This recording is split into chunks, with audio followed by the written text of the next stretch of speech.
जी sir, high-low method किसके use होता है? जी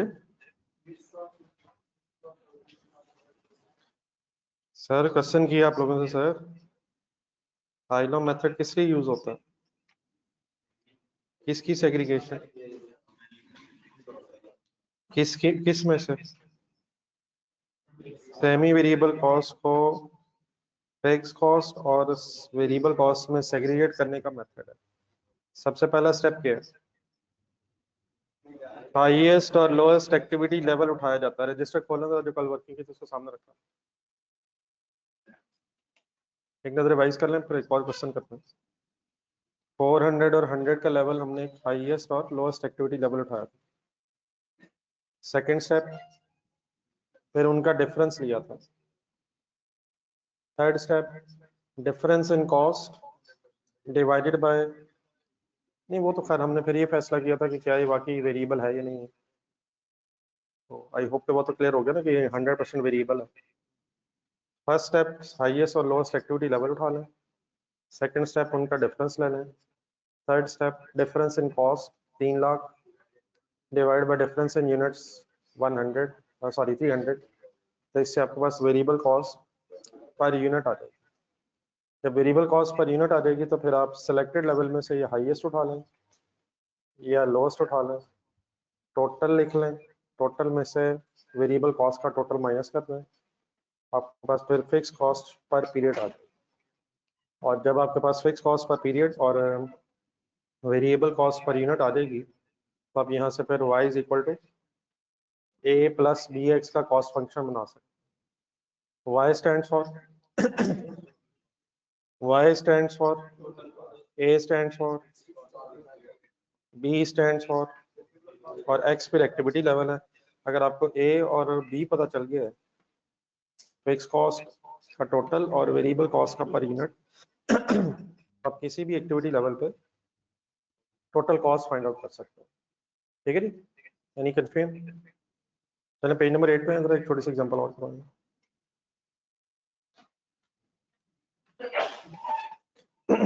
पेज नंबर 8 का स्टार्ट देखें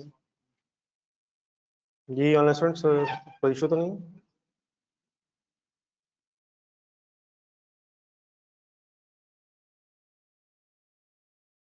The company has recorded the following cost in the past 6 months. Once again, एक monthly data.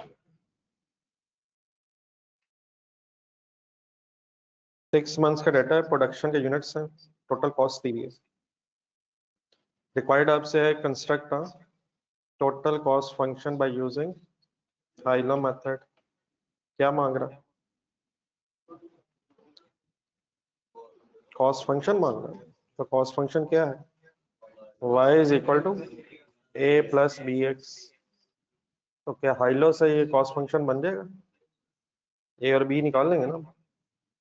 फिर then आपसे कह रहा है estimate the total cost of producing 7000 units. तो पहले जरा रिक्वायरमेंट ए कर लें, फिर बी करते हैं। करवाएं जरा थोड़ी सी।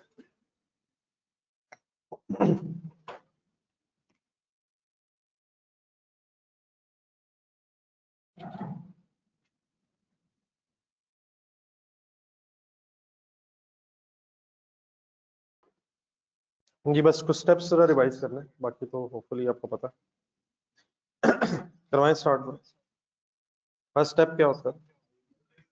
ढूंढने जरा हाईएस्ट एक्टिविटी लेवल ढूंढ लेंगे। 80 टू 100, 80 टू 100 यूनिट्स की कॉस्ट क्या है? 48700। ढूंढने लोएस्ट एक्टिविटी लेवल। तो रैंडम हो सकता है, आपने हाईएस्ट और लोएस्ट ढूंढना। 40,300। सेकंड स्टेप, नए डिफरेंस, कॉस्ट में डिफरेंस कितना, यूनिट्स में शायद 2400 है, कॉस्ट में 8400। नेक्स्ट स्टेप बोलो,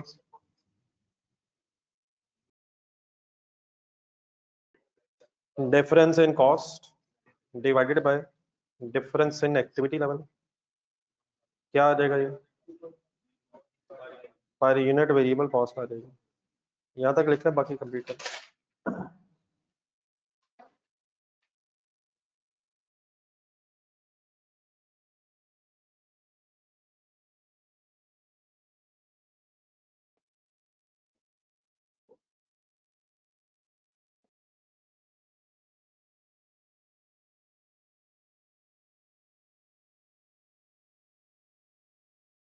पेजेस ढूंढ लो, वो पेजेस ढूंढ लो, लेक्चर प्लान वाला, लेक्चर प्लान वाला पेजेस। हाँ नहीं, वो जो मैंने कहा था पेजेस लगा दो, चाहे पीछे लगा दो। हाँ इधर भी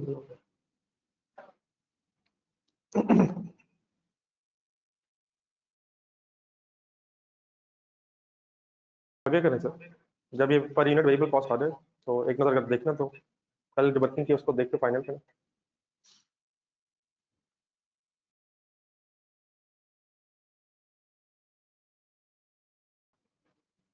सेलेक्टेड लेवल में से अब कोई एक लेवल उठा लें, नॉर्मली हायर, देखिए क्या करते हैं, रिवाइज कर लेना देख के।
जी 8200 यूनिट्स की वेरिएबल कॉस्ट 28,700। तो टोटल कॉस्ट में से अगर टोटल वेरिएबल कॉस्ट लेस हो जाए 20,000 क्या आ जाएगा,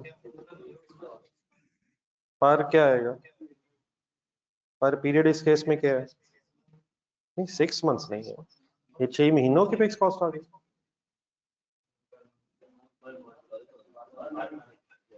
6 महीनों की आ गई या पर मंथ आ गई। ये जो 48,700 है क्या है, ये एक महीने का खर्चा है ना, मार्च के एक महीने का खर्चा है, उसमें से आपने मार्च की वेरिएबल कॉस्ट लेस की है, तो मार्च की फिक्स कॉस्ट आ गई। हाँ बहरहाल फिक्स कॉस्ट का जो टोटल है वो हर महीने सेम होगा, लेकिन ये पर मंथ है या पर 6 मंथ है। कल वाला देखें जरा एक नजर, कल वाला 2 लाख क्या था, पर 4 मंथ था, पर मंथ था ना, तो मंथली डाटा था। अगर इन मंथ्स की जगह ये एनुअल होता, अगर ये एनुअल ईयर्स होते तो फिर पर एनम होता। तो जो मंथ्स दिए हुए हैं, तो मंथली एक महीने का खर्चा दिया ना। हाँ ये 20,000 बहरहाल, अगर एक महीने में 20 फिक्स कॉस्ट 20,000 है, तो हर महीने मंथ में इसका टोटल सेम होना चाहिए। जी क्लियर है जी प्लीज। जी आप रिक्वायरमेंट ये पढ़े, क्या करना क्या है, अभी एक स्टेप रहता है। कॉस्ट फंक्शन में कैसे लिखें फिगर्स, ए क्या फाइंड आउट हुआ, 20,000, बी 3.5, एक्स नहीं वो तो रिक्वायरमेंट बी हो जाएगा ना फिर, मतलब रिक्वायरमेंट ए में कॉस्ट फंक्शन बनाने का मतलब बस ए और बी जो फाइंड आउट किए उसे वाई के फॉर्मूला पे लिख दें।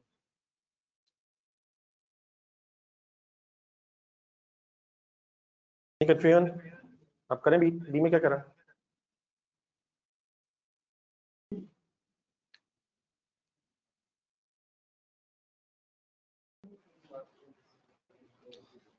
क्या कह रहा है बी रिक्वायरमेंट में? 7000 यूनिट्स को बनाने की टोटल कॉस्ट एस्टिमेट करें। क्या करें? 20,000 जमा 3.5 एक्स की जगह क्या ले लें? 7000 एक्टिविटी लेवल बता रहा है। What should be the estimated cost? 44500। क्या निकाला ये आपने? estimated total cost to produce 7000 units based on this working। ठीक है जी।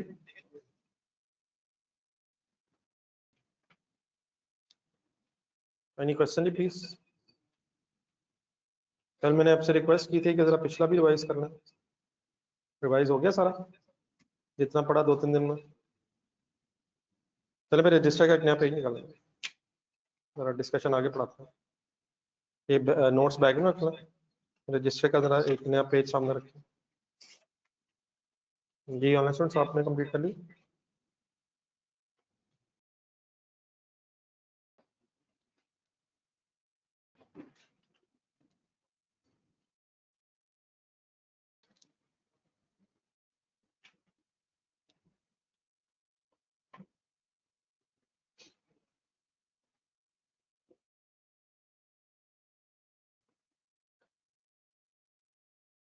ये हेडिंग लिखें joint and by product.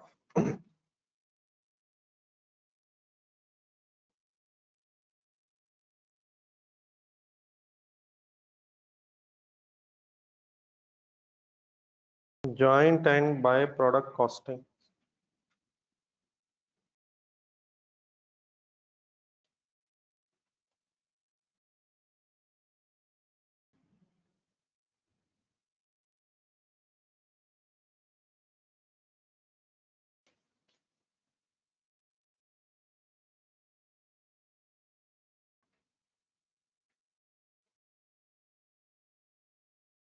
Joint and by product costing start करने से पहले जरा जॉइंट एंड बाय प्रोडक्ट का जरा कॉन्सेप्ट समझने की कोशिश करें जरा। समटाइम्स एक रॉ मटेरियल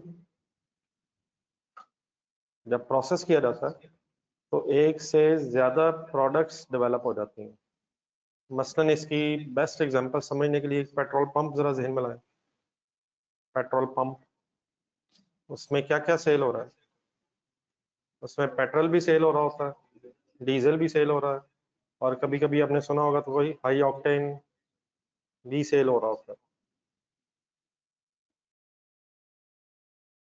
पेट्रोल पंप्स पे सेल तो नहीं हो रहा था, लेकिन एक मिट्टी का तेल भी होता है, केरोसिन ऑयल जिसे कहते हैं। तो इन सब चीजें, ये सारी चीजें किससे बनती हैं?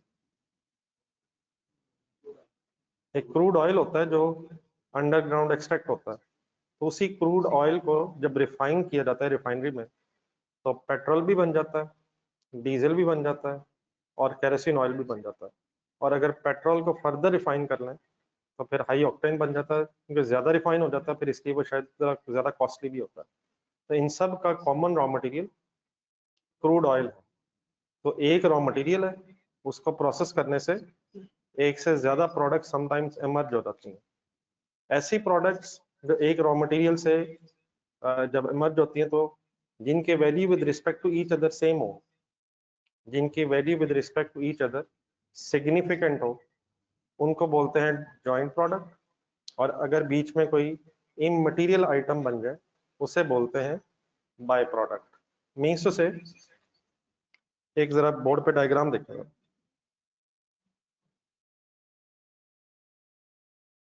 ऑयल रिफाइनरी को, ये फॉर एग्जांपल, इस ऑयल रिफाइनरी में आप क्या इनपुट करेंगे? Crude oil. जब ऑयल की एक्सट्रैक्शन होती है, अंडरग्राउंड ऑयल एक्सट्रैक्ट किया जाता है तो वो क्रूड फॉर्म में होता है, रॉ फॉर्म में होता है, उससे फिर ऑयल रिफाइनरी में प्रोसेस किया जाता है। लेकिन ऑयल रिफाइनरी में प्रोसेसिंग के रिजल्ट में पेट्रोल भी बनता है, डीजल भी बन जाता है, केरोसिन ऑयल भी बन जाता है, लुब्रिकेंट्स वगैरह फिर फर्दर प्रोसेसिंग है वो मैं बताता हूँ। फिर समटाइम्स यहाँ एक ग्रीस टाइप की भी बन जाती है, जब कभी आपने अगर देखा हो तो सड़क बन रही हो तो एक वो ब्लैक सा मटेरियल था, थिक सा मटेरियल होता है, तो वो भी इसी क्रूड ऑयल से निकलता है, उसमें भी शायद पेट्रोल को अगर फर्दर रिफाइन कर लें, फर्दर प्रोसेस कर लें, तो फिर यहाँ से हाई ऑक्टेन बन जाता है। जो भी ये बन रहा है इस सब का common raw material crude oil है। अब क्रूड ऑयल ने जब ऑयल रिफाइनरी में प्रोसेस होना है तो क्या प्रोसेसिंग पे कोई खर्चा होगा? ऑयल रिफाइनरी में क्रूड ऑयल की कॉस्ट होगी, फिर लेबर कॉस्ट होगी, फिर ओवरहेड्स होंगे, तो मटेरियल लेबर ओवरहेड्स मिलके मैन्युफैक्चरिंग कॉस्ट बनेगी। अब अगर फॉर एग्जांपल किसी अकाउंटिंग पीरियड में लेट्स अज्यूम 20 मिलियन रुपीस की कॉस्ट आई है, तो समझ आ रहा है ये 20 मिलियन क्या है, किस चीज की कॉस्ट है? Material labour overheads. अब ये 20 मिलियन किसको बनाने की कॉस्ट है? पेट्रोल बनाने की है, डीजल की है, किसकी है?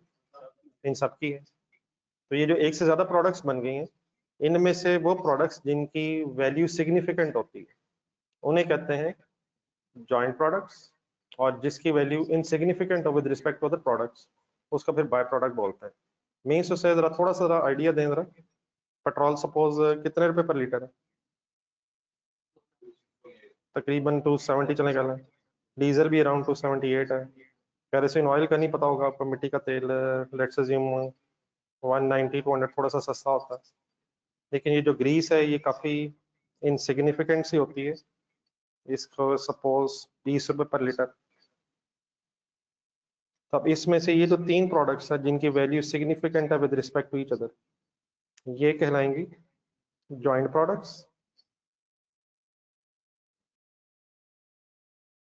इमटेरियल आइटम इफ एनी जिसकी प्रोडक्ट की वैल्यू इनसिग्निफिकेंट सी है उससे बाय प्रोडक्ट बोलते हैं।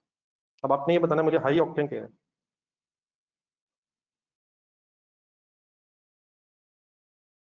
हाई ऑक्टेन भी तो मैंने लिखा ना। हाई ऑक्टेन क्या है?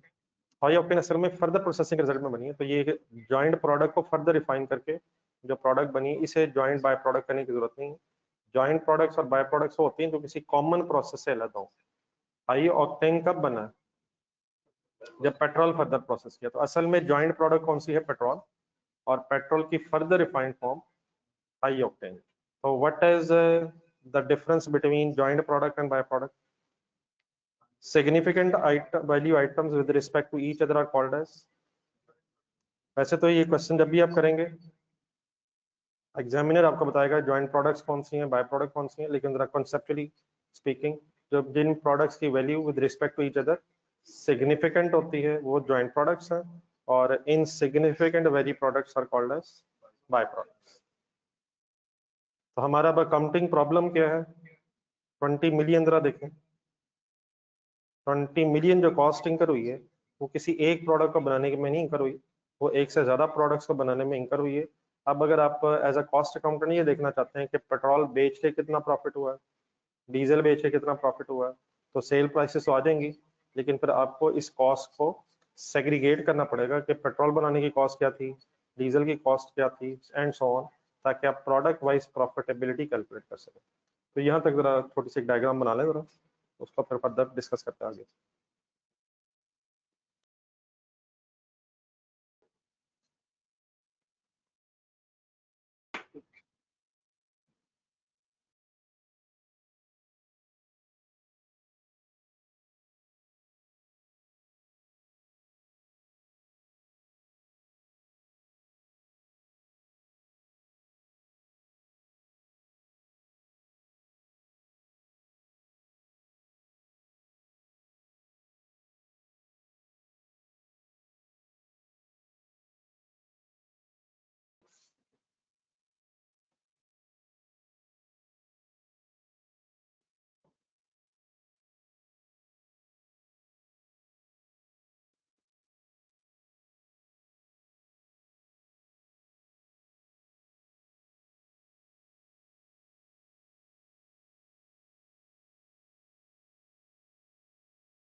जी थोड़ा सा कुछ आइडिया हो गया जॉइंट प्रोडक्ट्स और बाय प्रोडक्ट क्या होते हैं?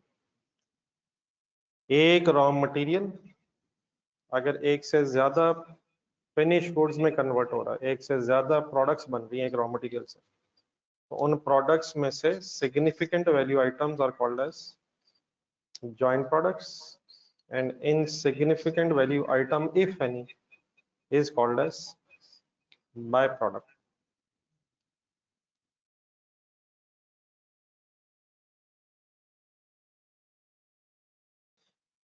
जी ऑनेस्ट सबको क्लियर?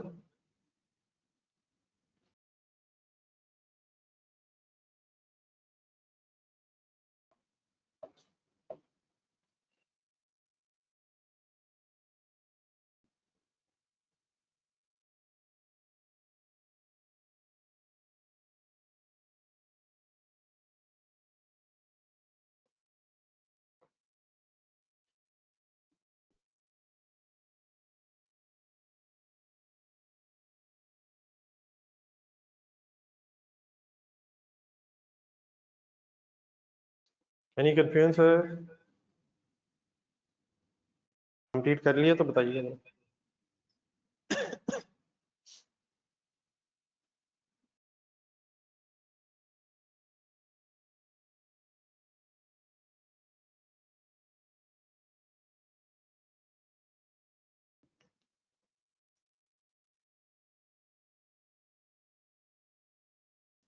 लिखिए जी।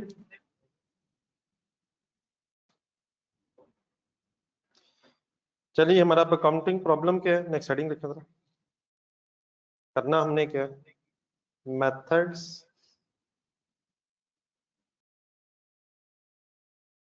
ऑफ एलोकेशन या methods to allocate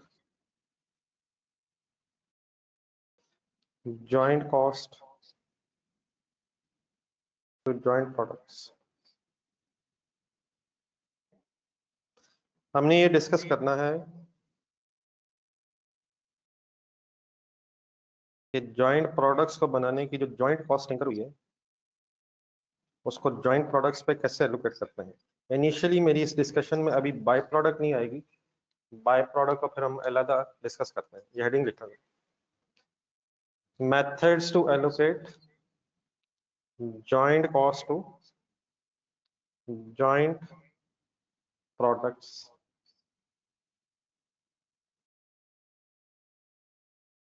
joint cost का मतलब sir please joint cost sir, अपनी ओरिजिनल भी जो लिखा आपने ऊपर, कोई जॉइंट कॉस्ट इंकर हुई, किस अमाउंट की बात हो रही है? 20 मिलियन। किसकी कॉस्ट है वो? एक से ज्यादा प्रोडक्ट्स की है। उस समय किस पे एलोकेट करने के मेथड्स डिस्कस करने लगा हूँ। जॉइंट प्रोडक्ट्स क्या होती हैं प्लीज, जॉइंट प्रोडक्ट्स क्या होती हैं जी? मेथड नंबर 1 का पहले नाम लिखें, physical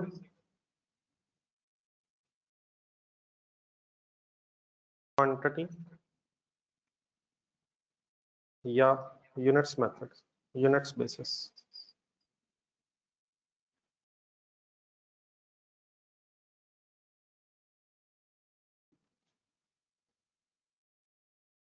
First method to allocate a joint cost to joint products is physical quantity और यूनिट्स बेसिस।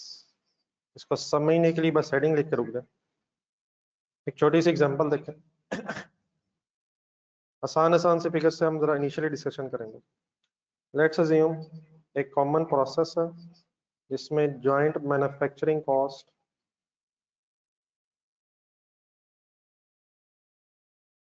₹1,20,000 इंकर हुई है। मेरी तरफ जरा देख के बताएं मैन्युफैक्चरिंग कॉस्ट किसे कहते हैं?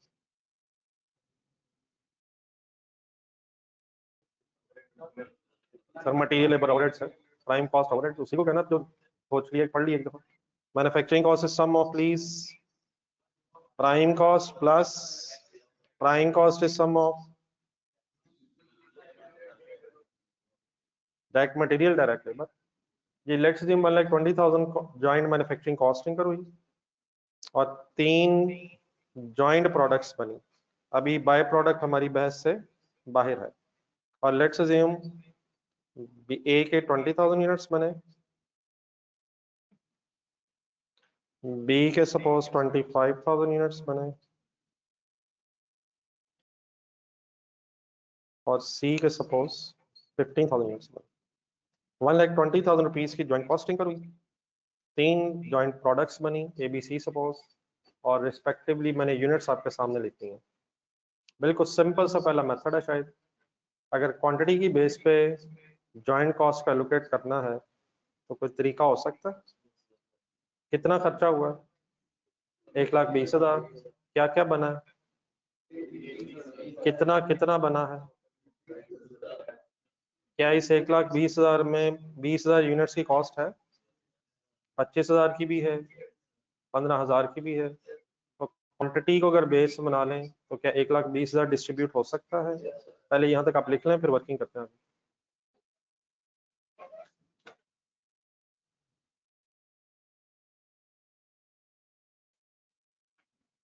प्लीज इन्वॉल्व रहना है, बिल्कुल सिंपल चीजें हैं। मसला सिर्फ तभी आता है अगर कंसंट्रेशन प्रॉपर ना हो।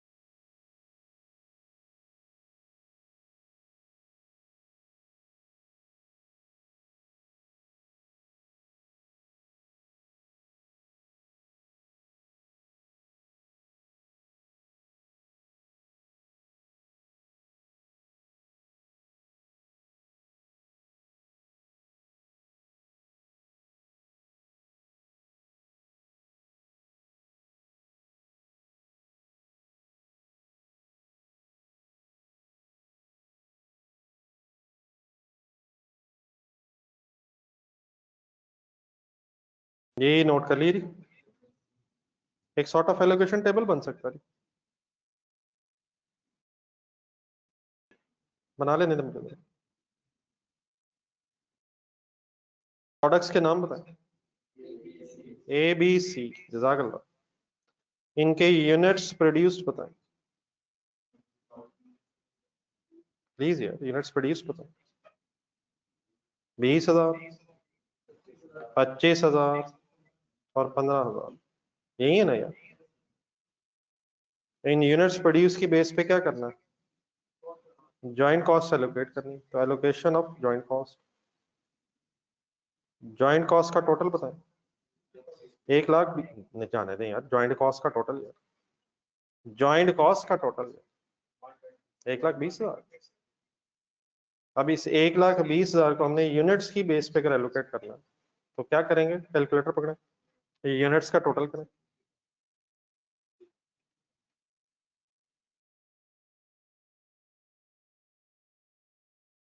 प्लीज यूनिट्स का टोटल बनाएं 60,000।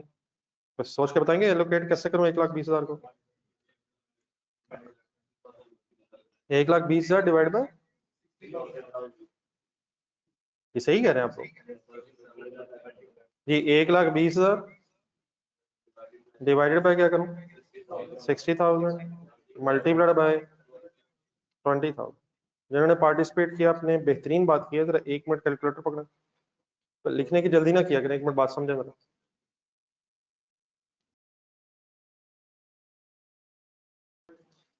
क्या आंसर आया? 40,000। अब आपने जो मुझे करवाया, जरा इसका मीनिंग मुझसे सुना जरा। 1,20,000 के सर प्लीज क्या है sir? Total joint manufacturing cost है।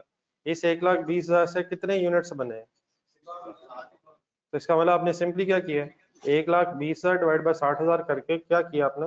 1 मिनट सॉल्व करें जरा। 1,20,000 divide by 60,000 is equal to, ये 2 रुपए क्या निकाले आपने?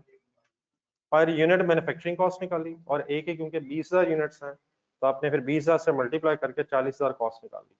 लेकिन एक वे और भी हो सकता है, जरा ध्यान से सुना।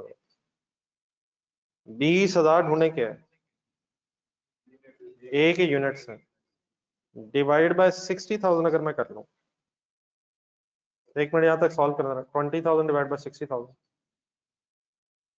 इससे आपके पास एक 0.3 समथिंग आएगा।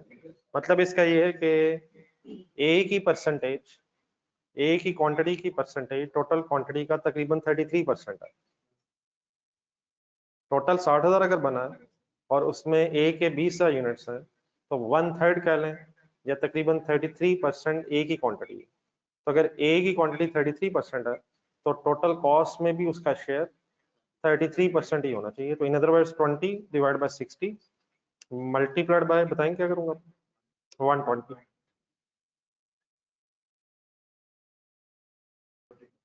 ये भी सेम आंसर आ जाएगा। और एक थोड़ा सा और जरा चीज यही क्लियर करना, इससे जरूरत पड़नी चीजों की।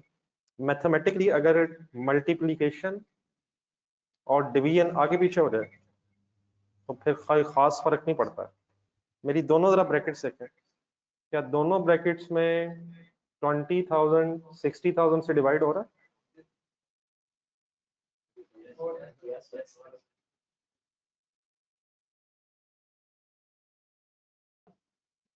क्या दोनों ब्रैकेट्स के अंदर 20,000 1,20,000 से मल्टीप्लाई हो रहा है? सिर्फ आगे पीछे मल्टीप्लिकेशन और डिवीजन हुई है।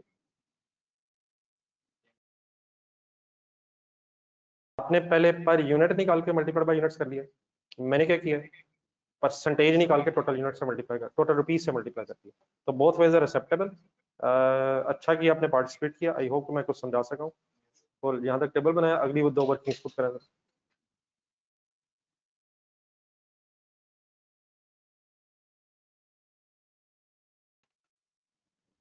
जी ठीक है जी, शाम को बस यही बात हुई है।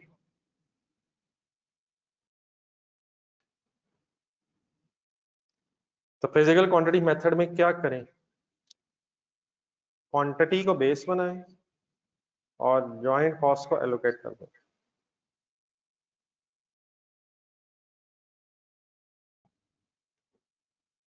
Any confusion?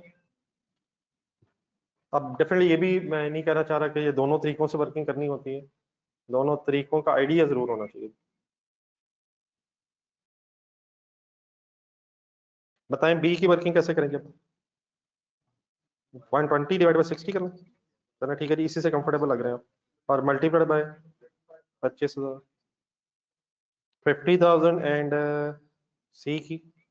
अच्छा ये सारी वर्किंग डेफिनेटली लिखना जरूरी नहीं है, लेकिन अभी फर्स्ट स्टेप है शायद, तो थोड़े से एक्सप्लेन कर ले वर्किंग, वरना कोई एक आध वर्किंग लिख लें, बाकी कैलकुलेटर पे भी सॉल्व कर सकते हैं।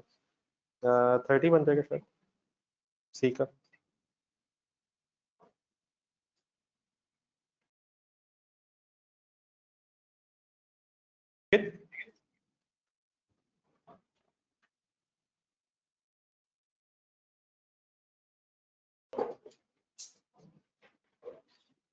होगी वर्किंग जी। ये जो 40,000 आया है, 50,000 आया है, 30,000 आया है, इसका जरा कोई नाम बता दें, सिर्फ 40 का बता दें, बाकी भी वही है। ये 40,000 आपके है, 1,20,000 के टोटल ज्वाइंट कॉस्ट है। तो अब 40,000 के share of joint cost of A, लिखना जरा, share of joint manufacturing cost of ए।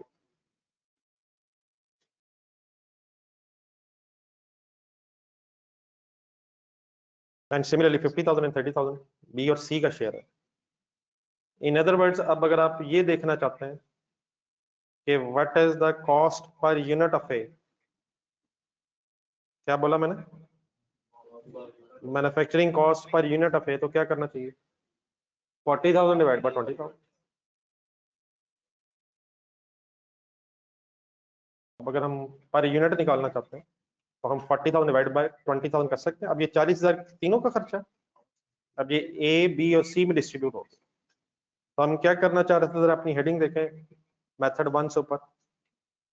हम इस वक्त डिस्कस क्या कर रहे हैं, बार बार हम वो मेथड डिस्कस कर रहे हैं जिनसे क्या होता है, जॉइंट कॉस्ट जॉइंट प्रोडक्ट्स पे एलोकेट हो जाती है। तो what is the method, what is the first method, physical quantity method में क्या किया जाता है, यूनिट्स की बेस पे जॉइंट मैन्युफैक्चरिंग कॉस्ट को एलोकेट कर लेते हैं। सेकंड मेथड का नाम लिखें, second method या second way to allocate the joint cost to joint products is sale value add split of point method।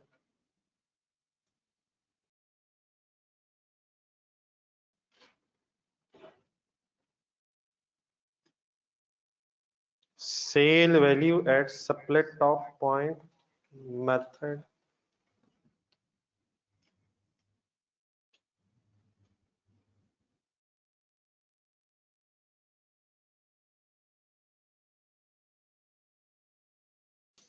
अब इससे पहले कि मेथड डिस्कस करें, जरा एक नया वर्ड आ गया, split off point.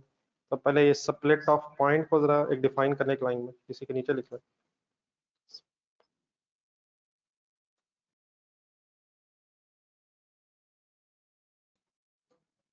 Split off point,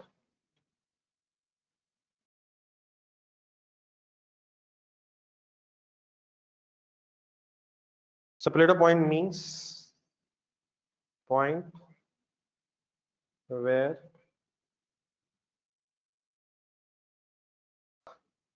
separately identifiable products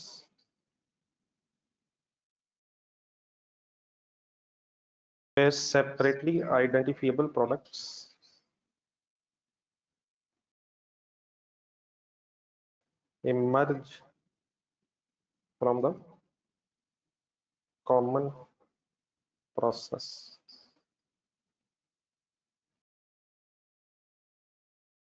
Separate a point means a point where separately identifiable products emerge from the common process. वो पॉइंट जिस जगह पे प्रोडक्ट्स अलग-अलग नजर आनी शुरू हो जाएं। एक कॉमन रॉ मटेरियल प्रोसेस हो रहा है, उसकी प्रोसेसिंग के रिजल्ट में जिस जगह पे प्रोडक्ट्स अलग-अलग आइडेंटिफिएबल हो जाएं, ये पेट्रोल है, ये डीजल है, उस पॉइंट को कहते हैं, क्या कहते हैं सर, क्या कहते हैं? मसलन ऊपर जरा जो फर्स्ट डायग्राम हमने बनाई थी, एग्जांपल्स बनाई थी, उस पे आए जरा, आप बताएंगे स्प्लिट ऑफ पॉइंट कहाँ है? मेरा तो ख्याल है ये स्प्लिट ऑफ पॉइंट है, बोर्ड पे देखो। यस सर,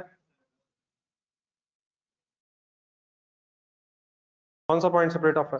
ये वाला पॉइंट सेपरेट ऑफ है, एक ही रह गया सर, कौन सा है सर, कौन सा है सर? क्या ये वाला है सर? ऑयल रिफाइनरी में प्रोसेसिंग हुई, प्रोडक्ट्स जिस वक्त अलग-अलग हो गई, जिस वक्त अलग-अलग हो गई उस वक्त को क्या कहते हैं, या जिस पॉइंट पे हो गई अलग-अलग, उसे कहते हैं सेपरेट ऑफ पॉइंट। तो ढूंढ लिया करेंगे सेपरेट ऑफ पॉइंट, जरा पढ़ के जरा इंग्लिश में सुना जरा, सेपरेट ऑफ पॉइंट क्या होता है? अपने ऐसा पॉइंट जहां प्रोडक्ट सेपरेटली आइडेंटिफिएबल अलग-अलग नजर आना शुरू होता है, मर्ज हो जाए, अलग-अलग मर्ज हो जाए। ठीक है, तो आ जाओ जरा ऊपर जरा आके, जरा इसे सर्कल लगा के जरा लिख लें, ये सेपरेट ऑफ पॉइंट।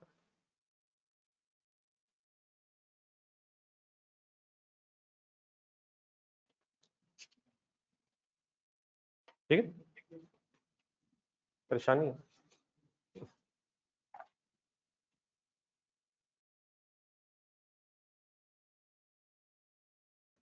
आप इतने सुस्त बैठेंगे, यकीन माने मेरे भी नींद आनी शुरू होगी।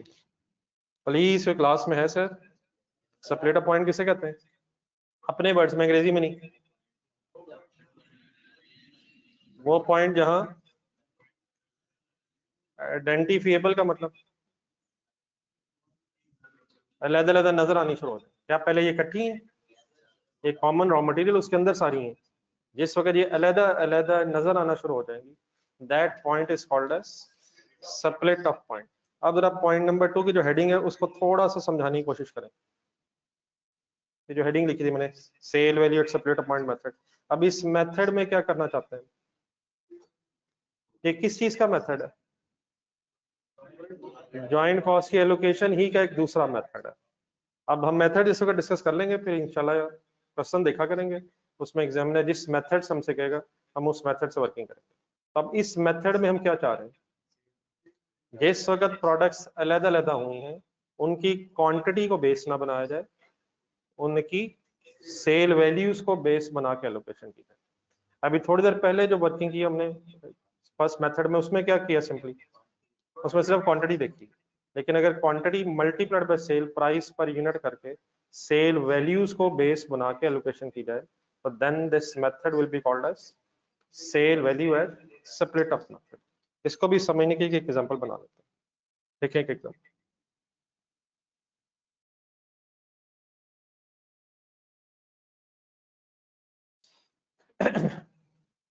लेट्स अज्यूम एक कॉमन प्रोसेस है, या बल्कि एक मिनट सुन लेते, सॉरी।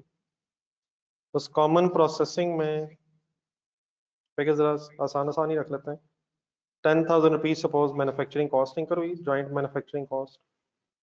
3 प्रोडक्ट्स बनी, ए बी एंड सी। उनकी क्वांटिटी थी suppose 1,000 units, 2,000 units and suppose 3,000 units.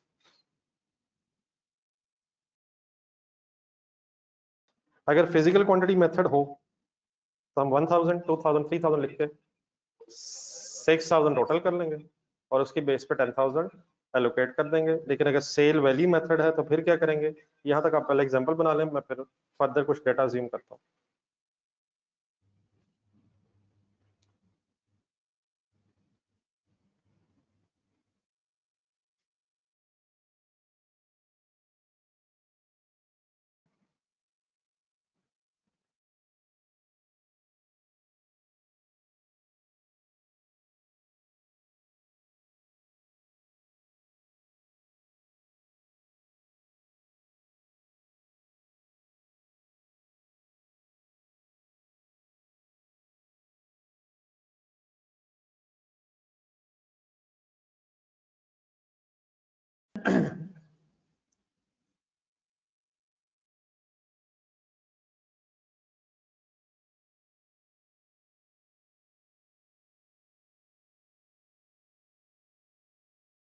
इसमें भी एक एलोकेशन टेबल बना लेते हैं, लिखे हैं।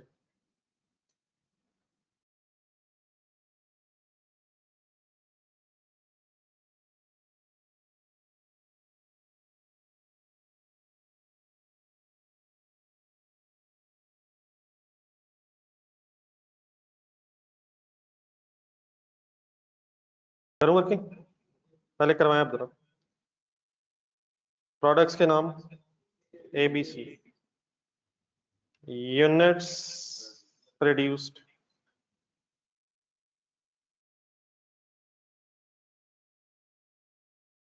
1,000, 2,000 एंड 3,000। अगर तो बेटा यूनिट्स मेथड है, क्वांटिटी मेथड है, फिर तो यही टोटल हो जाएगा। लेकिन अगर एग्जामिनर हमें सेल वैल्यू मेथड कह रहा है तो फिर हम नेक्स्ट कॉलम में ढूंढा करेंगे सेल प्राइस पर यूनिट। है देख, अगर कौन सा मेथड है तो क्या ढूंढा करेंगे। अगर सेल वैल्यू मेथड है तो डेफिनेटली फिर हम खुद से अज्यूम तो नहीं कर सकते, एग्जामिनर के डाटा में से ढूंढा करेंगे सेल प्राइस पर यूनिट क्या है। अब डेफिनेटली इस वक्त मैं खुद अज्यूम कर रहा हूँ, suppose 2, 3 and 4 respectively sale price per unit of A, B and C. Next column में फिर कैलकुलेट कर लिया करेंगे sale value at split off point. अब जरा एक सेकंड एक मेरी डायग्राम देखें, क्या सप्लेट ऑफ पॉइंट के बाद प्रोडक्ट्स फर्दर प्रोसेस भी हो सकती हैं।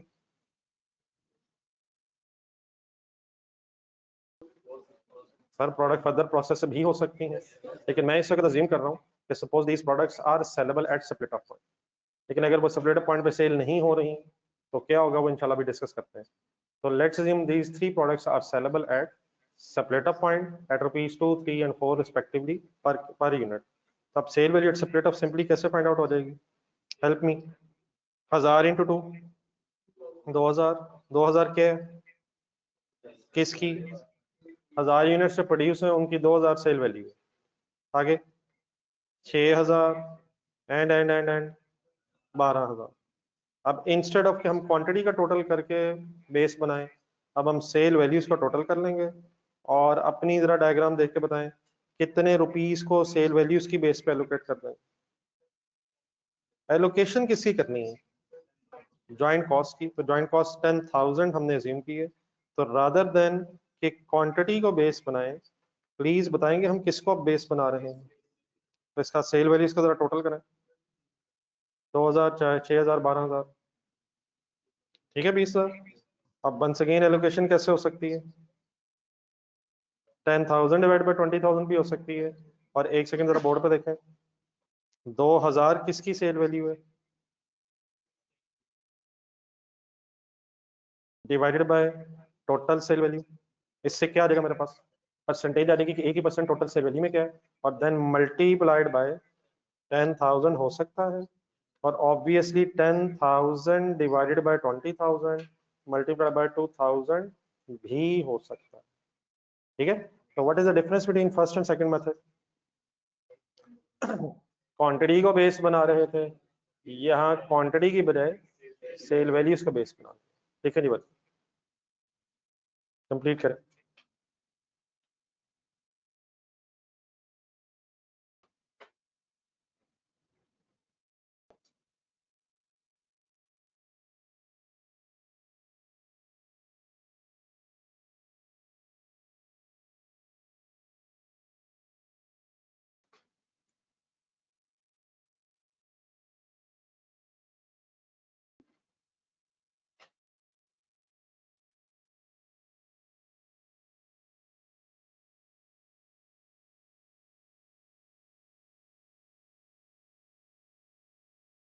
Any confusion in this allocation working? ये तो मैंने 20,000 डिवाइड बाय 2,000 डिवाइड बाय 20,000 की है, इंटू 10,000 की है।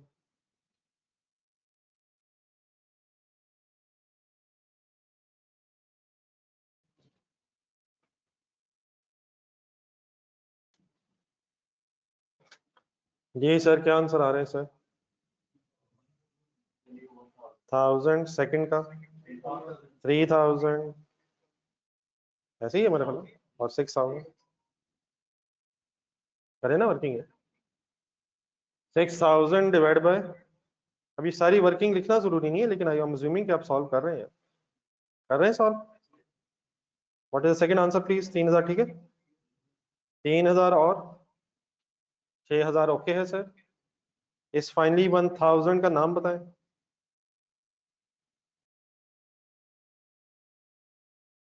Please please please, what is the name of this 1,000?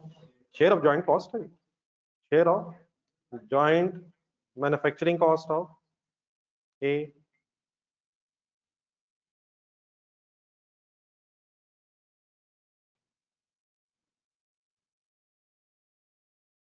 लेकिन किस मेथड की बजाय, अभी किस मेथड से शेयर आया है?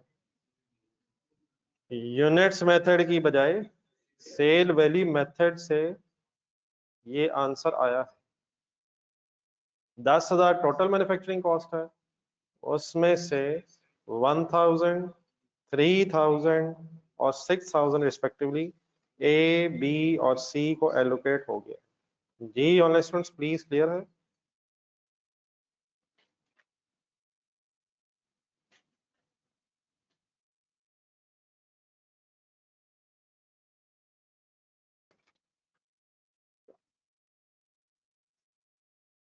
चलो आगे चलिए। अब इस वक्त ये हमारा सेकंड मेथड ही भी चलेगा। सेकंड मेथड में एक और एग्जांपल लिखते हैं।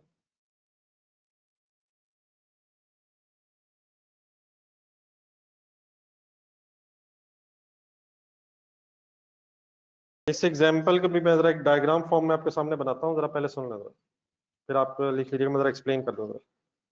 रेडी? फुल कंसंट्रेशन से मेरी बातें गौर से सुना।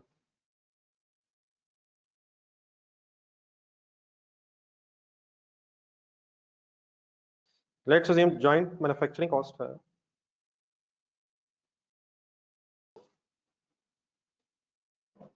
13,200। इस जॉइंट प्रोसेस में से सपोज 3 प्रोडक्ट्स बनी by the name of A, B and C. अच्छा, प्रोडक्ट्स का नाम हमेशा ए बी सी होता है, और क्या 3 ही बनती? आई होप कि ऐसी बात नहीं, हम कॉन्सेप्ट समझने के लिए सिर्फ बातें कर रहे हैं। जॉइंट मैन्युफैक्चरिंग कॉस्ट सपोज 13,200 है, और प्रोडक्ट्स बनी ए, बी और सी। लेकिन let's assume for sake of discussion कि ये प्रोडक्ट्स सप्लिट ऑफ पॉइंट पे सेलेबल नहीं है। तीनों प्रोडक्ट्स फर्दर प्रोसेस करने के बाद सेल होती हैं।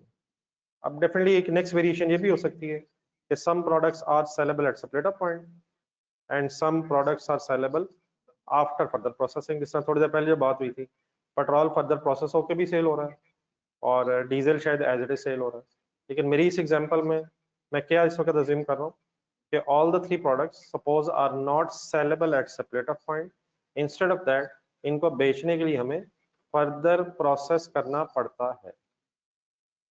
ठीक है, फिर जो दूसरी वेरिएशन है वो भी मैं एक और आपके सामने बनाता हूँ, बल्कि इंशाल्लाह फिर वो आप ही बताएंगे। एंड लेट्स अज्यूम ए को अगर फर्दर प्रोसेस करना है तो 500 रुपीज की कॉस्ट आती है, बी को अगर प्रोसेस करना है तो 1000 की कॉस्ट है और सी को प्रोसेस करने में सपोज 2000 की फर्दर प्रोसेसिंग कॉस्ट है। ये 13200 के है। ये जॉइंट मैन्युफैक्चरिंग कॉस्ट है और ये जो मैंने 500, 1000 और 2000 अज्यूम किए ये further processing cost of A, B and C respectively. Any confusion? अब फॉर एग्जांपल इनको फर्दर प्रोसेस करने के बाद आप ए को रुपीस सपोज 2000 पर, बी को सपोज रुपीस 6000 एंड सी को सपोज रुपीस 12000 पे सेल कर सकते हैं। ये मैंने अब आपको स्ट्रेट वे सेल वैल्यूज बता दी।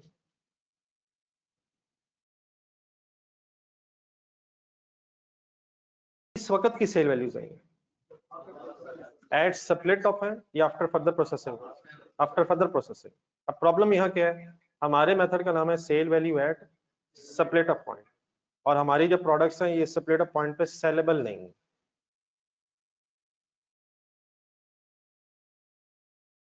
मेथड का नाम इस वक्त क्या है, sale value at separate off, लेकिन अगर प्रोडक्ट सेपरेट ऑफ पॉइंट पे सेलेबल ही नहीं है बल्कि फर्दर प्रोसेसिंग के बाद सेलेबल है तो फिर अब sale value at separate off method कैसे अप्लाई करेंगे वो इंशाल्लाह भी डिस्कस करेंगे।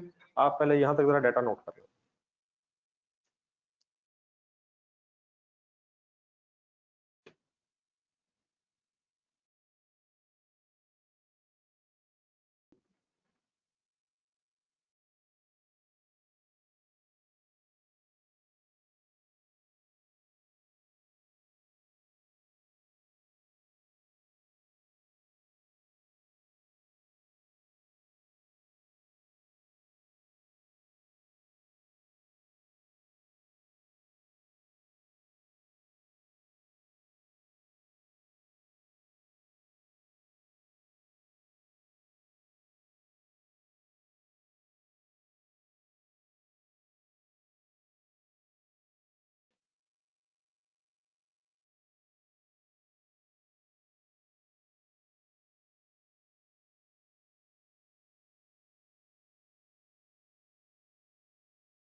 जी सर, नोट हो गया।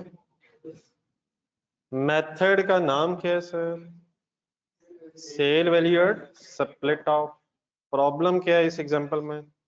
Products are not saleable at split off. These products are sold after being further processed. Therefore कोई आप इस मसले का हल बता सकते हैं?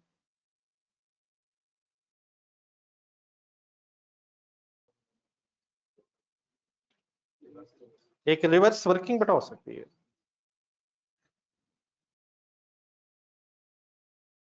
2000 क्या है सर? 2000 क्या है सर? सेल वैल्यू, लेकिन आफ्टर फर्दर प्रोसेसिंग हम किस वक्त की चाहते हैं? Eight split of.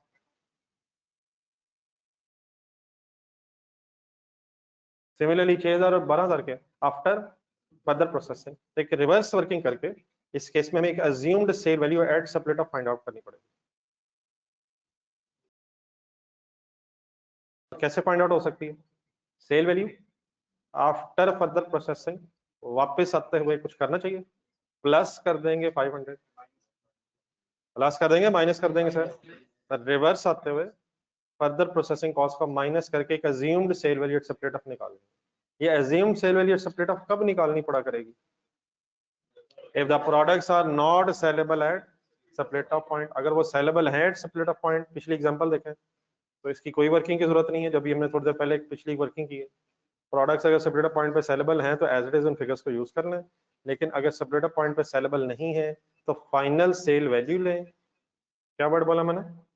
Final sale value का मतलब after further processing sale value लें और उसमें से फर्दर प्रोसेसिंग कॉस्ट माइनस करके एक assumed sale value at separate point निकाल। क्लियर है प्लीज? तो आए एक एलोकेशन टेबल बनाए।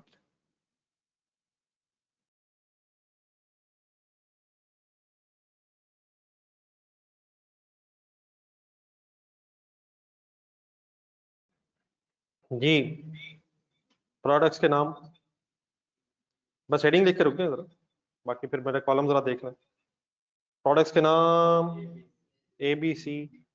अच्छा, मैंने अभी आपको एग्जांपल में ना ये 2000, 6000 और 12000 फिगर बता दिए। ये क्या बता सकता है ये जो सेल वैल्यूज हैं यही कैसे होंगे?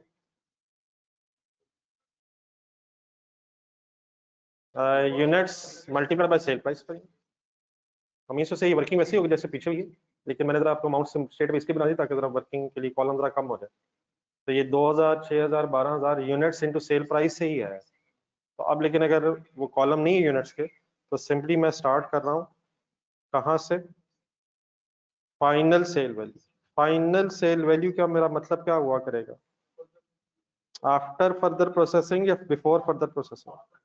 आफ्टर फर्दर प्रोसेसिंग फिगर्स लिखवाएं जरा सेल वैल्यू की। 2000, 6000 और 12000 एज इट इज इनका टोटल करके एलोकेशन क्यों ना करूं? क्योंकि सप्लेट ऑफ पॉइंट की ये सेल वैल्यूज नहीं है। तो अब इन्हें सप्लेट ऑफ पॉइंट की सेल वैल्यू बनाने के लिए नेक्स्ट कॉलम की हेडिंग बन गई फर्दर प्रोसेसिंग कॉस्ट। समझ आ रहा? लिखवाएं फिगर 500, 1000 और 2000। अब इन दो कॉलम्स को यूज करके मैं क्या निकाल सकता हूँ?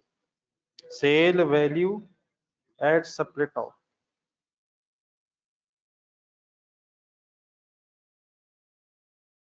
लेकिन अब ये sale value at separate off जो है ये sort of assumed sale value at separate off है। इसे अज्यूम भी कहते हैं और एक वर्ड इसे हाइपोथेटिकल भी बोला जाता है। एक्चुअल नहीं है ये। एक्चुअली तो हम प्रोडक्ट्स को कब बेचते हैं? After further processing. लेकिन अगर सेपरेट ऑफ पॉइंट पे बेचते तो sort of assumed sale price या हाइपोथेटिकली इतनी सेल प्राइस होनी चाहिए थी अप्रोक्सीमेटली। तो what is the formula to calculate assumed या hypothetical sale value at separate off? Final sale value minus further processing cost which means 2000 minus 500। समझ आ जाएगा please? Next one बताएं। 5000 और लास्ट वन 10,000। तो इंस्टेड ऑफ दैट अब आप assumed sale value of separate point से total कर लेंगे और मुझे फिगर जरा ढूंढ के बता दें अपनी एग्जांपल में किस अमाउंट की एलोकेशन कर लेंगे। 13,200। क्या ये जो 500, 1000 और 2000 मैंने लिखा है फर्दर प्रोसेसिंग वाला, इसने भी एलोकेट होना है? नहीं, उसने भी एलोकेट होना है, वो पहले एलोकेटेड है। वो तो पहली प्रोडक्ट वाइज है। मसला किसका था? जॉइंट मैन्युफैक्चरिंग कॉस्ट ने एलोकेट होना था, जिससे के लिए हम sale value separate off method discuss कर रहे हैं उस सिनेरियो में जिस वक्त प्रोडक्ट्स सेपरेट ऑफ पॉइंट पे सेलेबल नहीं है। आई होप के बात मेरी समझ आ गई है। कर लें कंप्लीट करो। जी ऑनलाइन स्टूडेंट्स, आपको क्लियर हो गया?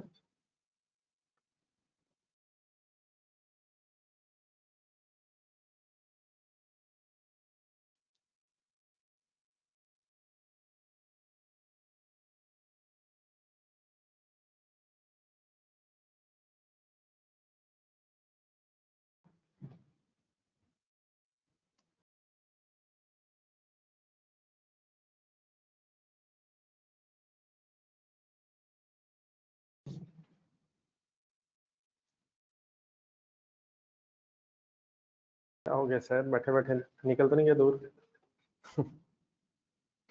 इतने घंटे सो गए हैं कॉस्ट की क्लास में, जहन में आता है कि हैं 3 ना अगर रात को जहन में आता होगा कोई नहीं, कॉस्ट की क्लास है ना सोने के लिए।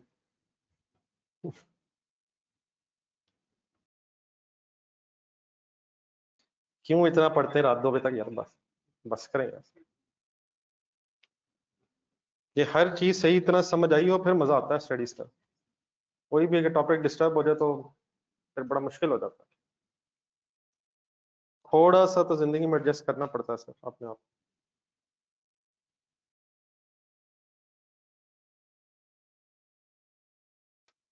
हॉस्टल के या लाहौर के? कहाँ से? तो नजदीक ही है।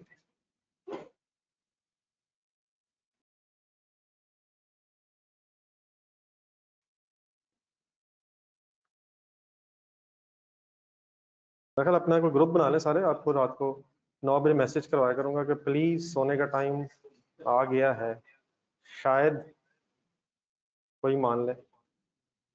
अब तो ईशा तकरीबन 7:30 आ गई, आराम से नमाज पढ़ें, खाना शाना खाएं और सब लोगों से कहें कि मैंने सुबह कॉस्ट की क्लास लेनी है इसलिए मुझे अब तंग नहीं करें। और खास तौर पे एक आवाज किसे को सुनाए? अपने बेस्ट फ्रेंड दैट इज, हाँ जी, अब आपका कोई फिजिकल फ्रेंड ऐसा नहीं है जो आपको तंग कर सके, ये आपका एक जो बेस्ट फ्रेंड है ना, असल मसला इसका है।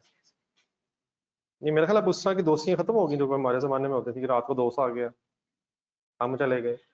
अब तो हम जहाँ बैठे हो पूरी दुनिया हमारा दोस्त है।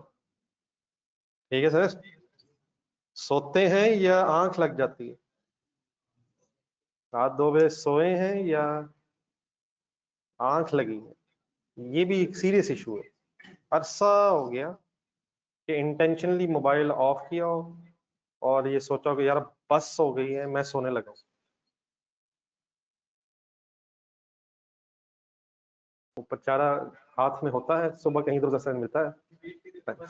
या वो बेचारा, वैसे तो ये भी अब इत्तेफाक नहीं हो सकता होगा कि उसकी चार्जिंग खत्म हो गई है, ये भी पुराने जमाने हो गए शायद। चले सॉरी, मैं आपका दिल नहीं तोड़ना चाह रहा, लेकिन ये दोस्त है जो बड़ा खतरनाक किस्म का होता जा रहा है, ये मैं नींद भी पूरी नहीं करने दे रहा। जी सर, मेरी जितना मैंने लिखा मेरे ख्याल आप भी इतना लिख के रुक गए। आखिरी कॉलम बनाना है सर, ये तो अज्यूम्ड है ना कि आखिरी कॉलम बना सकते हैं आप। कैसे कैसे टोटल करवाएं? 16,500। जी एलोकेशन फाइनल करें जी, कैसे करूं? नहीं फिगर आप बता दें मुझे, वो 2 तरीके तो हो गए हैं फाइनली, जिस तरह मैं वर्किंग कर रहा हूँ वो समझ आ रहा। 1500 डिवाइड बाय 16,500 चलेगा, मल्टीप्लाइड बाय बोल दें एक दफा, is equal to 1200, next one 4000 and 8000। करें जी कंप्लीट। जब भी प्लीज क्लास में कोई कैलकुलेशंस हो रही हो कैलकुलेटर यूज करें।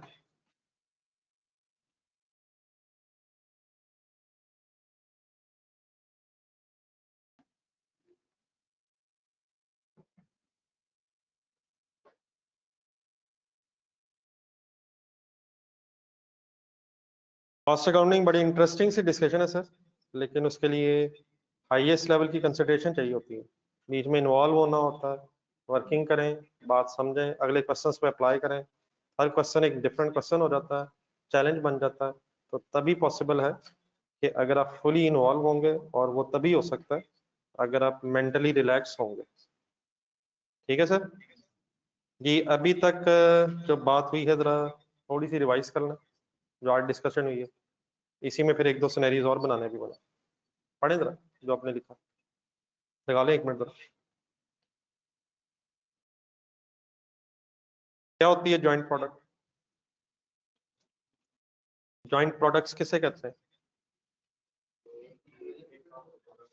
ऐसी प्रोडक्ट्स जो किसी एक रॉ मटेरियल से बनी हो और उनकी value with respect to each other significant हो, और अगर इसी प्रोसेसिंग के रिजल्ट में कोई इनसिग्निफिकेंट वैल्यू आइटम बन जाए तो उसे बाय प्रोडक्ट कहते हैं। फिलहाल हम बाय प्रोडक्ट डिस्कस नहीं कर रहे, हम सिर्फ जॉइंट प्रोडक्ट्स को जॉइंट कॉस्ट एलोकेट करना सीख रहे हैं। तो उसका मेथड नंबर 1 था फिजिकल क्वांटिटी मेथड में क्या करते हैं, यूनिट्स का बेस बना के एलोकेशन कर लेते हैं। Sale value split up point method में पहला सिनेरियो ये था कि products are saleable at split up point, therefore no problem, हमने सेल वैल्यूज फाइंड आउट की और एलोकेशन कर दी। लेकिन अगर प्रोडक्ट स्प्लिट अप पॉइंट पे सेलेबल ना हो तो देन फिर क्या करते हैं, ये जरा आप बताएं। फिर अज्यूम सेल वैल्यू निकालते हैं। Assume sale value at split up निकालने का फॉर्मूला क्या बन जाएगा, final sale value minus further processing cost. ठीक है, एनी कंफ्यूजन? अच्छा, इसी एग्जांपल में एक छोटा सा जरा काम और करें। मुझे आपने, बल्कि इससे पहले कि कोई और काम करें, 1200 का जरा नाम बता दें, लिखें चाहे ना भी। अब share of joint cost related to product ए।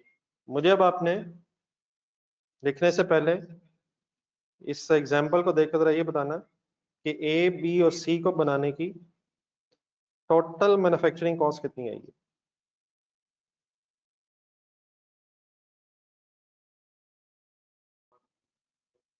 बस 1200 ही है ए को बनाने का खर्चा। जरा एक सेकंड डायग्राम देखें जो इनिशियली हमने डायग्राम बनाई थी।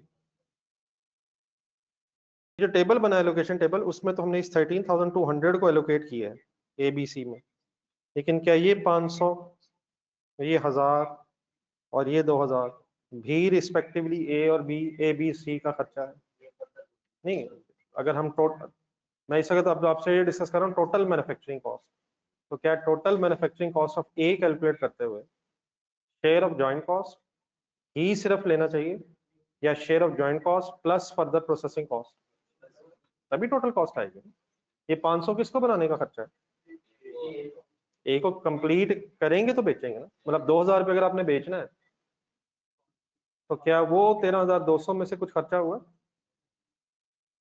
और प्लस 500 भी खर्चा हुआ। तो अगर मैं ये देखना चाह रहा हूँ कि सिचुएशन में ए को बनाने की अब टोटल कॉस्ट क्या है, बी को बनाने की टोटल कॉस्ट क्या है, सी को बनाने की टोटल कॉस्ट क्या है, तो ये कैसे कैलकुलेट होनी चाहिए, share of joint cost plus further processing cost. नहीं समझ आ रहा? मतलब 2000 पे कब बेच सकेंगे हम, पहले वो खर्चा होगा। नहीं नहीं, वो भी होगा, वो खर्चा लेकिन तीनों पे हुआ इसलिए उसको एलोकेट कर लिया। और plus 500 for A, plus 1000 for B and 2000 for C. अगर आपने अब इस सिचुएशन में टोटल मैन्युफैक्चरिंग कॉस्ट कैलकुलेट करनी है तो एक आसान सा फॉर्मूला क्या बन रहा है, share of joint cost plus plus plus plus plus further processing cost. For example कोई ए की वर्किंग करवा रहा है, what is share of joint cost, 1200 जमा 500, in other words 1700 is the total manufacturing cost of A. बाकी आप करें पूरा। नहीं समझ आ रहा? प्लस करें या माइनस करें, अब तो खर्चा इकट्ठा कर रहे हैं ना।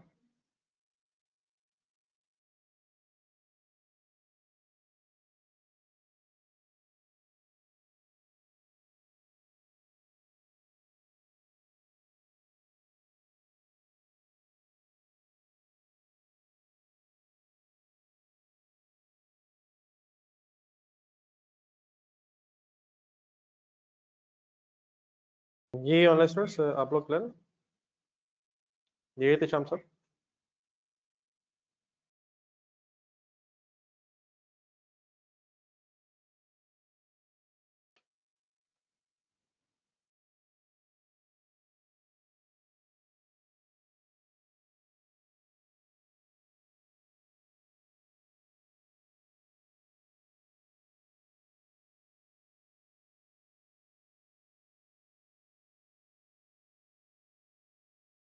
Please any confusion? चलें एक और एग्जांपल का सिनेरियो बनाए इसी सेकंड मेथड में। कौन सा मेथड डिस्कस हो रहा है इस वक्त, सेल वैल्यू मेथड में पहला scenario all products are saleable at split off. Second method, second scenario sorry, all products are saleable after further processing. अब थर्ड सिनेरियो जरा एक मिनट देखें। लेट्स अज्यूम एक कॉमन प्रोसेस है जिसमें से 3 प्रोडक्ट्स ए बी सी मर्ज हो रही हैं। Let's assume product A and B are saleable at split off point while C is sold after further processing। लिखने से पहले जरा आप हेल्प करें आप जरा कि अगर A और B as it is saleable हैं और C को फर्दर प्रोसेस करके बेचना पड़ता है और method sale value at split off है, तो अब वर्किंग कैसे होनी चाहिए?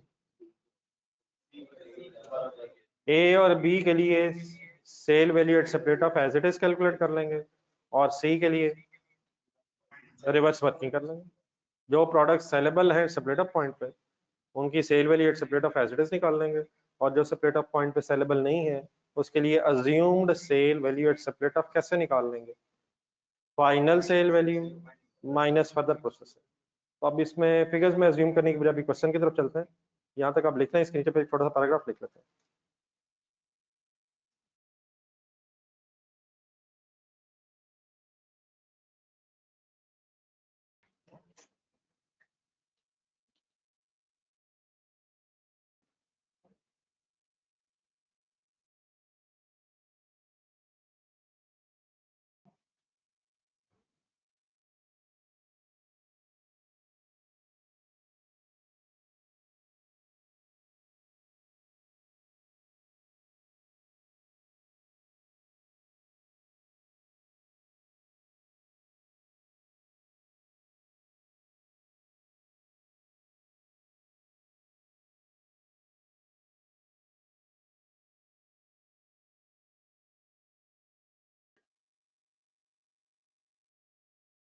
एक पैराग्राफ लिख लेते हैं साथ। If some products are saleable at separate point while some are sold after further processing, then calculate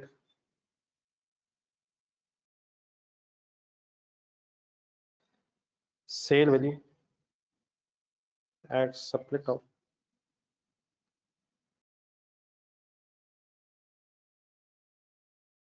those products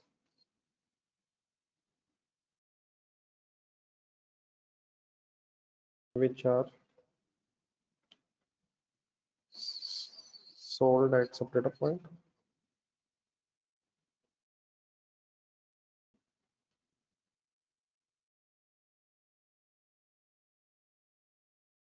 while calculate assumed sale value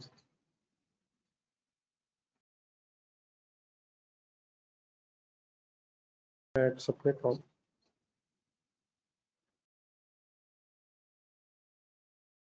for those products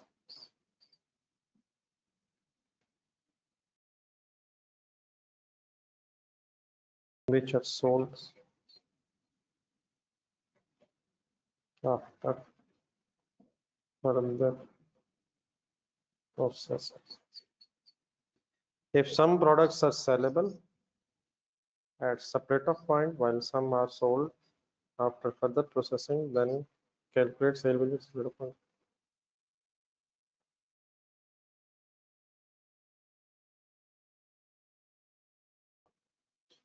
जी लिख के जरा पढ़ लीजिएगा, कोई कंफ्यूजन तो नहीं हो रही वर्ड्स में?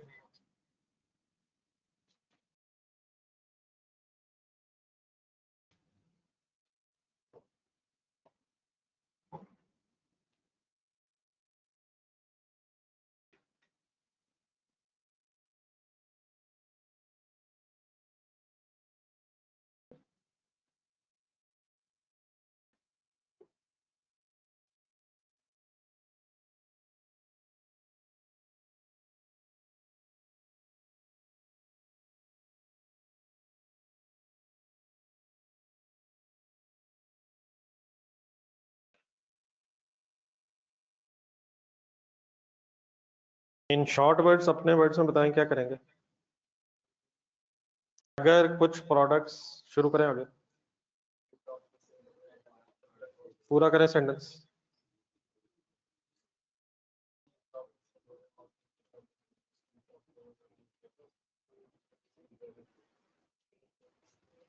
आपको अपनी आवाज आ रही है या आवाज साइलेंट होगी? यही समझ आ गया सर?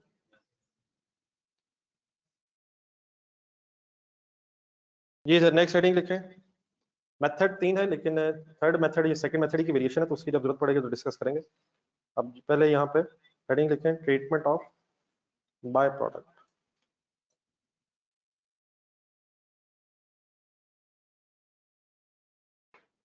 बस जॉइंट प्रोडक्ट में अपने एलोकेशन का भी 2 ही मेथड्स डिस्कस किए, तो इसके बाद जरा बाय प्रोडक्ट की तरफ आ जाए। इससे पहले कि मैं बाय प्रोडक्ट का ट्रीटमेंट आपको बताऊं, आप बताएंगे अपने वर्ड्स में कि बाय प्रोडक्ट किसे कहते हैं? Insignificant value, if any, produced in the production process is called as byproduct. तो आप जरा 1 मिनट रुक के पहले सोच लें जरा।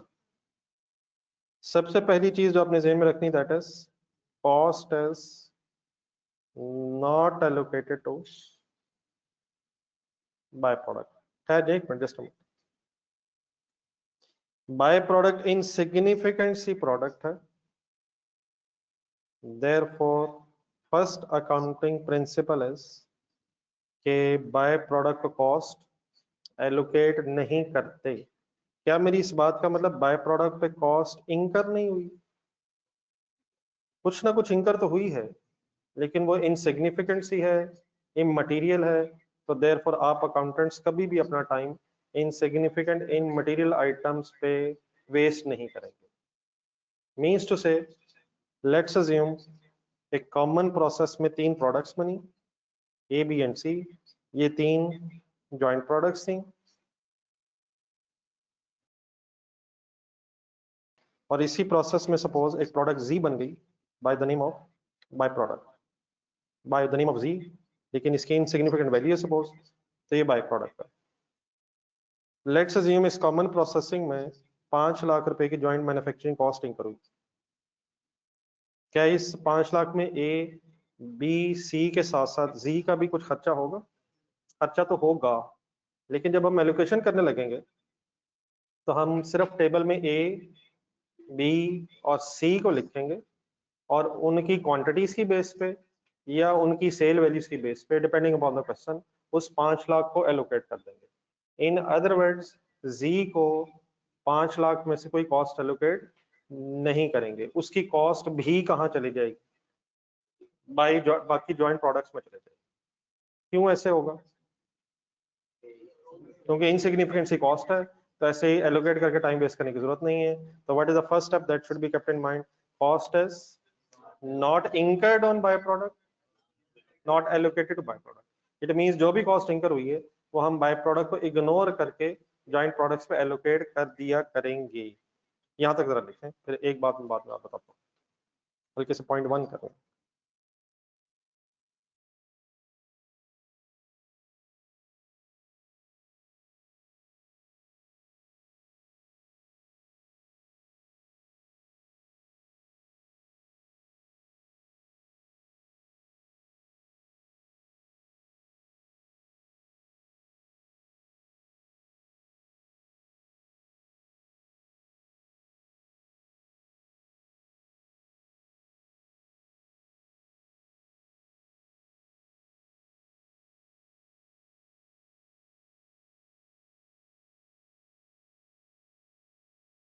सेंटेंस नीचे लिख लीजिएगा कि 5 लाख जो है एलोकेट करेंगे हम जॉइंट प्रोडक्ट्स को, इग्नोरिंग बाय प्रोडक्ट।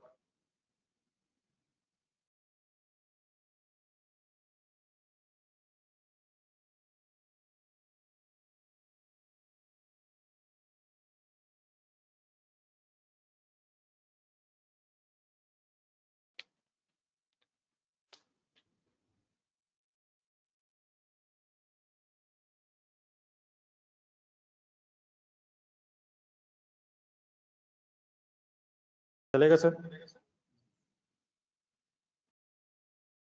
समझ आ गया सर?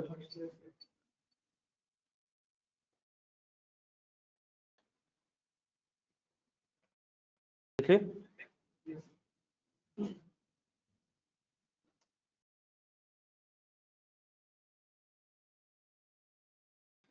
लेकिन नेक्स्ट एक प्रॉब्लम बस ये हो सकता है, कॉस्ट से एलोकेट नहीं हो रही बाय प्रोडक्ट को, लेकिन अगर बाय प्रोडक्ट की कोई रिकवरी वैल्यू, कंसंट्रेशन से प्लीज, बाय प्रोडक्ट की रिकवरी वैल्यू, इसका क्या मतलब हुआ? बाय प्रोडक्ट को बेच के कुछ कमाया जा सकता हो। एक तो सिचुएशन ये कि कॉस्ट एलोकेट होनी नहीं और इसकी कोई रिकवरी वैल्यू भी नहीं, फिर तो बात खत्म हो गई। कॉस्ट एलोकेट होनी नहीं, रिकवरी वैल्यू है नहीं, देयरफॉर कुछ भी करने की जरूरत नहीं है। लेकिन अगर क्वेश्चन में बताया कि बाय प्रोडक्ट की कोई रिकवरी वैल्यू है, तो हमें फिर उस रिकवरी वैल्यू का ट्रीटमेंट करना पड़ेगा। Recovery value simply means sale value की बात हो रही है। मीन्स फॉर एग्जाम्पल क्वेश्चन में बताया हुआ है कि प्रोडक्ट को लेट्स अज्यूम 1000 पे 2000 रुपीज पे बेचा जा सकता है, तो इन दैट केस फिर उस रिकवरी वैल्यू का बस ट्रीटमेंट होगा। तो उस रिकवरी वैल्यू का क्या ट्रीटमेंट होना चाहिए, वो पहले जरा एक मैं एग्जांपल बना देता हूँ, जरा सुने जरा। सपोज इस एग्जांपल में 1000 रुपीज इसकी रिकवरी वैल्यू है। रिकवरी वैल्यू का मतलब बेच के 1000 आस कमाया जा सकता है। तो कैश इनफ्लो होगा या आउटफ्लो होगा? प्लीज, कैश इनफ्लो होगा या आउटफ्लो होगा? तो इस 1000 का फिर जो इनफ्लो होगा उसका फिर ट्रीटमेंट क्या होना है, ये आप डिस्कस करने लगा हूँ। तो वन वे ये हो सकता है कि आप इस 1000 को अदर इनकम बना रहे, क्या एंट्री करना है? कैश या receivable debit, other income credit. मैंने तो कहा था कॉस्ट एलोकेट नहीं होनी, तो कॉस्ट की अभी भी बहस नहीं हो रही। किस चीज की बहस हो रही है? अगर कोई रिकवरी वैल्यू है, कोई सेल वैल्यू है, तो जो कैश या रिसीवेबल, कैश आ गया तो कैश डेबिट, अभी अगर आना है तो रिसीवेबल डेबिट हो जाएगा और अदर इनकम क्रेडिट हो जाएगा। लेकिन एक ऑल्टरनेट वे ये भी अलाउड है कि इंस्टेड आप इसे अदर इनकम बनाएं, कंसंट्रेशन, इंस्टेड इस 1000 को अदर इनकम बनाएं। बोर्ड पे जरा एग्जांपल देखें, डायग्राम देखें। 5 लाख कॉस्ट इंकर हुई थी जॉइंट मैन्युफैक्चरिंग कॉस्ट। उसी 5 लाख की प्रोसेस, 5 लाख कॉस्ट से जब प्रोसेसिंग हुई तो ए बी सी के साथ एक जी प्रोडक्ट बन गई और जी प्रोडक्ट से 1000 हम रिकवर कर सकते हैं। तो अनदर वे कैन बी कि आप इस 5 लाख में से, इनफ्लो है या आउटफ्लो है? 5 लाख आउटफ्लो है, खर्चा हुआ है। उस 5 लाख में से इस 1000 के इनफ्लो को नेट ऑफ कर लें। नेट ऑफ करके इस केस में कितना रह जाएगा? 4,99,000 जो रह जाएगा, बस उसको एलोकेट कर। तो वन पॉसिबल वेज कि इस 1000 को अदर इनकम बना लें, अनदर पॉसिबल वेज कि इस 1000 को जॉइंट मैन्युफैक्चरिंग कॉस्ट से नेट ऑफ कर दें और जो रिमेनिंग अमाउंट बच जाए उसको फिर जॉइंट प्रोडक्ट्स पे एलोकेट कर दें। अगर 1000 को अदर इनकम बनाएंगे तो एंट्री है cash receivable debit, other income credit. और अगर अदर इनकम की बजाय नेट ऑफ करेंगे तो एंट्री हो जाएगी, सुने गौर से, cash receivable debit, joint manufacturing cost credit. खर्चा बढ़ जाएगा, कम हो जाएगा? क्या मैं ये कह रहा हूँ अदर इनकम भी बना लें और कॉस्ट में से भी लेस कर दें, या क्या कर लें, या क्या कर लें? तो आज ये जो बात हुई पहले इसको लिख लें। If by product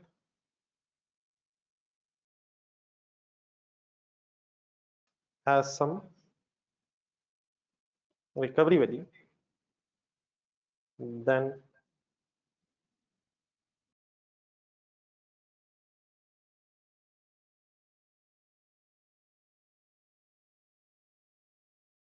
option A, treat it as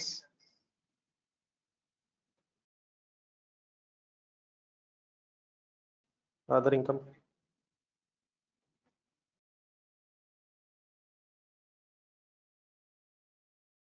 means क्या एंट्री कर लें? कैश या receivable debit, other income credit.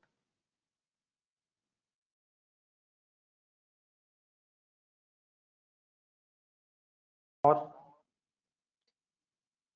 treat it as deduction from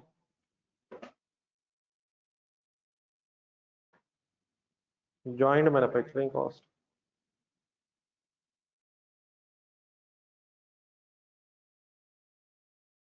Treat it as deduction from joint manufacturing cost।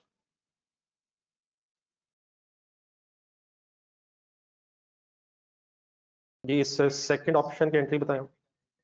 Cash और रिसीवेबल डेबिट, ये समझ आता है, joint manufacturing cost credit. इससे तो जॉइंट मैन्युफैक्चरिंग कॉस्ट कम हो जाएगी। हो जानी चाहिए। अगर 1000 रिकवर हो गया, 5 लाख खर्चा हुआ था, तो नेट खर्चा पर 499,000 रह जाएगा। क्लियर है? और अगर सेकेंड एंट्री करेंगे तो after this entry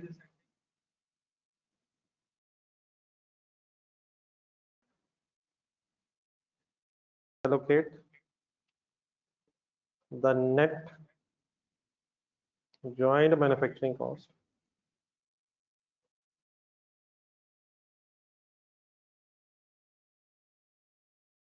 to joint products। 5 lakh minus 1000, 499,000 जो रह जाएगा वो फिर जॉइंट प्रोडक्ट्स पे एलोकेट हो जाएगा। Okay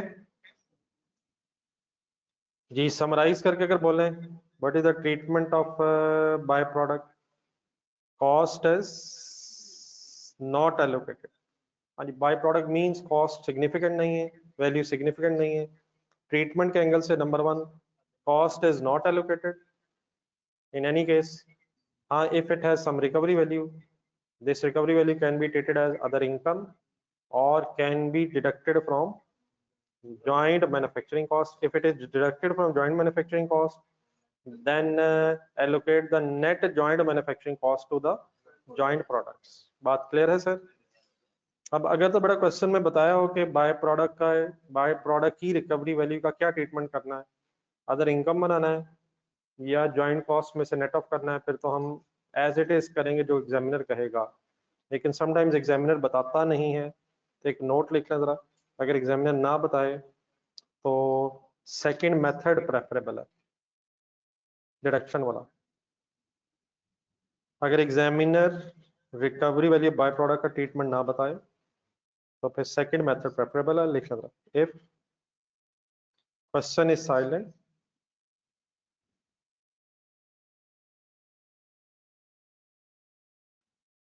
if question is silent regarding treatment of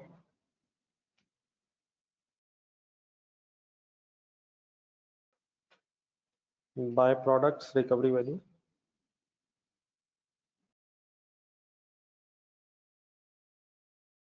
then deduct from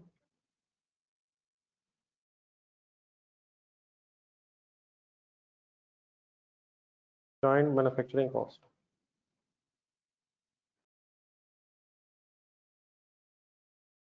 means by default कौन सी एंट्री जेन में आनी चाहिए? कैश और receivable debit and joint manufacturing cost.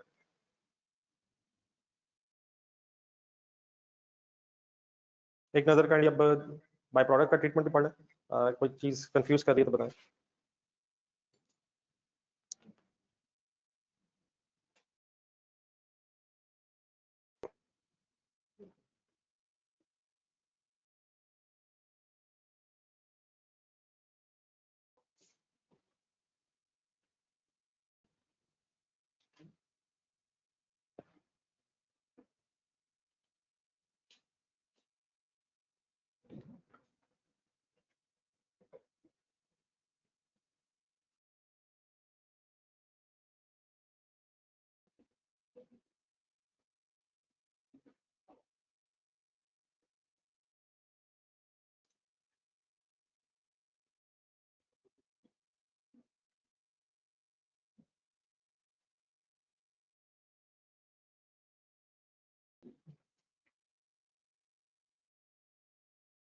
वो मुबीन पेज कॉपी करवाया था, ये डिस्ट्रीब्यूट करना।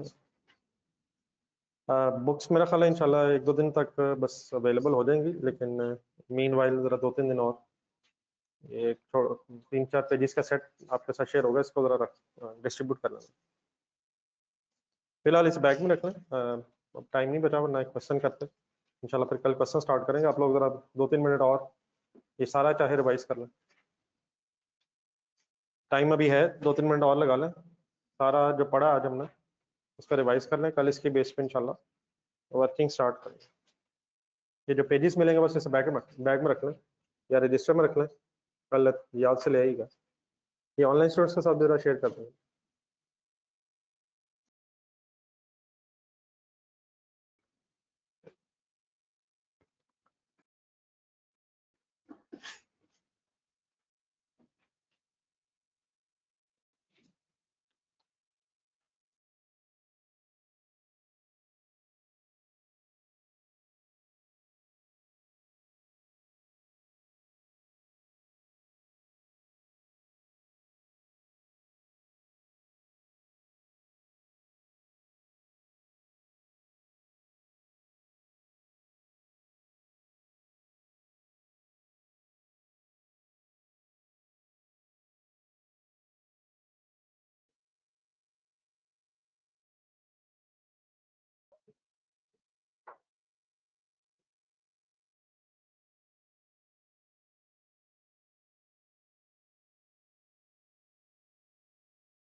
जी ऑनलाइन स्टूडेंट्स, आपका तो नहीं कोई क्वेश्चन रह गया?